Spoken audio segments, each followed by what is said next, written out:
Well, you did it. You bought the Deck of Wonders. Thank you. Thank you so much. You're gonna love this. I love this trick. I remember just being in awe the first time I ever saw it, and I think you're gonna have a lot of fun fooling people with it. So I'm sure you already looked at the cards. They looked a little confusing. So what I'm gonna do is cut to a different camera angle, show you exactly what you got, and then I'm gonna go through step by step what it is that you need to do, and that's it. You can watch it over and over and over again until you nail it. Have fun. Thanks again. Here we go.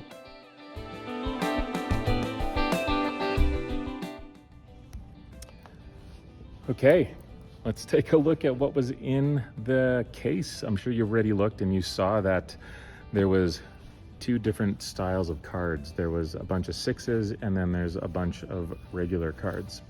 The first thing you're going to want to do is take the regular cards and just give them a quick little mix because they're in a bit of an order. You just want to make that really random, and that's just going to help speed up this process of what you need to do in a moment.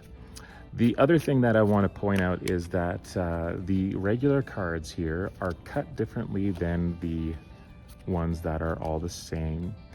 These cards are in fact just a little bit shorter than these cards. In fact, if I were to hold them right up to each other, you can kind of see that there's a little bit of a lip right here. The regular cards are longer than these, so long and short cards. The short cards are all the same. The way you want to set up this deck is you basically want to start by putting a 6 down, or whatever your card might be, and then a normal card. And you want to go through the whole thing and alternate them like this. Now, for the sake of speeding things up, I have already done that to a deck here. So if you want, pause the video right now and go ahead and just set up your deck so that the cards are alternating the long, short, and so on. Once that's done, you're set up with a deck that looks like this, where all of the repeated cards are alternating, just like so. Once you're in this position, you're ready to start. The reason why you want to have these cards in this order is because when you riffle one way, it's going to display all of the cards one way.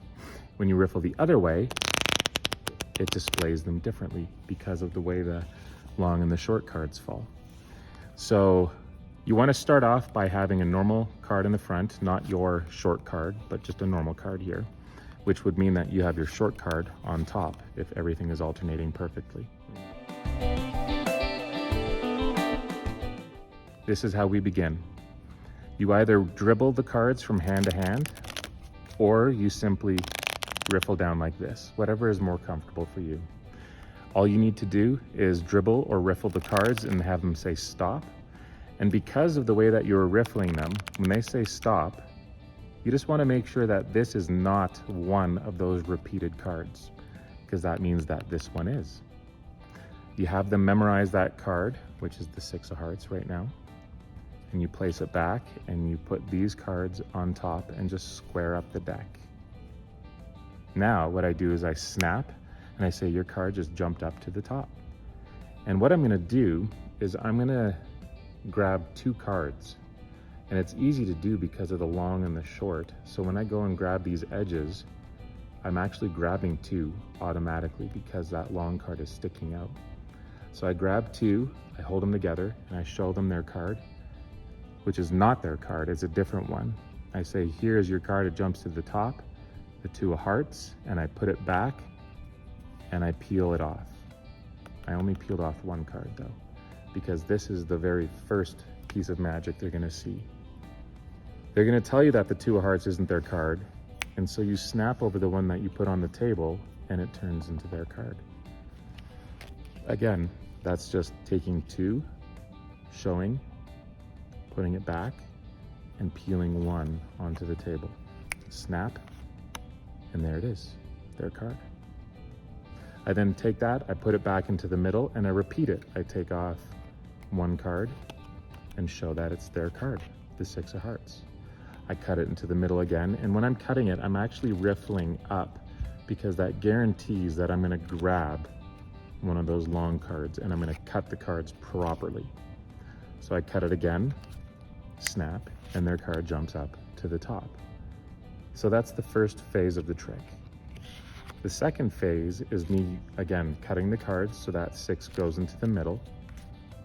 and then making 3 piles. And as I make the 3 piles, I riffle like this to make sure that I'm getting those cards to fall so that the long cards are appearing on the bottom there. Okay? Once we're here, no matter what they name, 1, 2, or 3, all you do is turn over the top card. You then put it down, you put a different pile on top, snap, and turn over the top card. Put that back, another pile on top, square it up, snap, and their card jumps to the top again. Place that back down. And what I do now is I turn the entire deck over and I kind of riffle and pull up to reveal one of them. And I say at this point, I have a lot of people accusing me of using more than 1 6 of hearts, and I start to show 2. And so I'm just riffling and pulling the cards up. And then I go to the table and I riffle. Some people say I'm using 3. Some people say 4, 5, maybe 6. Some people actually say I'm using an entire deck of cards. Now this is a big moment. You either just riffle the cards like this in your hand, or you can dribble them from hand to hand if you're comfortable with that. That takes a little bit of practice. But you say, some people accuse me of using an entire deck of 6 of hearts. And as you're doing this, you just keep repeating that so they can see that all of the cards are 6 of hearts. If you really get good at dribbling the cards like this, a little trick you can do is dribble them on the table as you move your hand, and it lets them fall in pairs, revealing what looks like a spread of cards.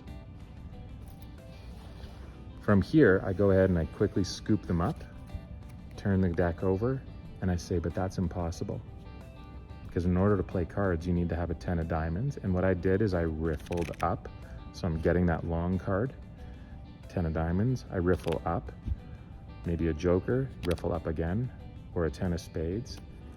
And then I show them these, and I go like this to show that, or any other card in a deck of 52. And all I'm doing is riffling them like I did at the beginning to show that all the cards are different, which is an amazing moment in their eyes because they just saw all 6s and now they see all normal cards. At this point, you simply stop, put your hands out, and let them freak out. That's the trick. Well, I hope you enjoyed that. I encourage you to practice a lot. Practice, practice, practice so that it looks very natural. You want to make sure it looks very natural because that's the whole key of magic, is that it doesn't look like you're trying to do something, but that you naturally do something. So go ahead, practice it until your heart's content, until someone in your family maybe says, I think it's good. And then start showing your friends and blowing their minds. I hope you have fun with it. I love this trick. I know you're gonna love it. Enjoy.